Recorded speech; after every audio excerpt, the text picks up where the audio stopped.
मित्रांनो, big boss Marathi ह्या शोशी related एक मोठी अपडेट म्हणजे अरबाजने घराचा निरोप घेतला आहे।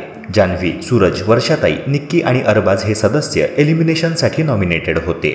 त्यापैकी सर्वात कमी मते मिळवलेले 2 सदस्य निक्की आणि अरबाज ठरले। मात्र अरबाजला सगळ्यात कमी वोटिंग झाल्याने बिग बॉस घरातून त्याला बाहेर जावे लागले आहे। अरबाजचा निरोप घेताना निक्कीचे रडून रडून हाल बेहाल झालेले पाहायला मिळाले।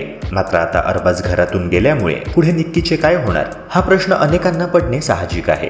निक्कीकरिता असे रियालिटी शोज काही नवीन बाब नाही, मात्र अरबाज गेल्याने तिचा गेम वीक होण्याची दाट शक्यता आहे। तसेच अंकिता, पॅडी दादा आणि डीपी दादांचा ग्रुप तितका स्ट्रॉंग होणार यात देखील शंका नाही। आता निक्की गेम मध्ये सर्वाइव्ह करण्याकरिता अभिजित सावंतशी जवळीक करणार का की वर्षाताईंशी गोड बोलून आपले काम साध्य करणार? तिची पुढील वाटचाल कशी असणार हे सगळे बघताना मजा येणार आहे।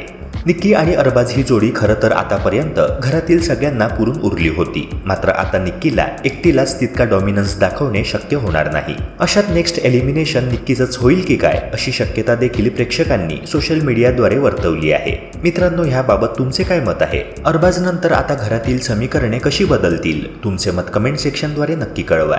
तसेच व्हिडिओला लाईक करून चॅनलला सबस्क्राईब करायला विसरू नका। भेटूया पुन्हा एका नव्या व्हिडिओसह। जय हिंद, जय महाराष्ट्र।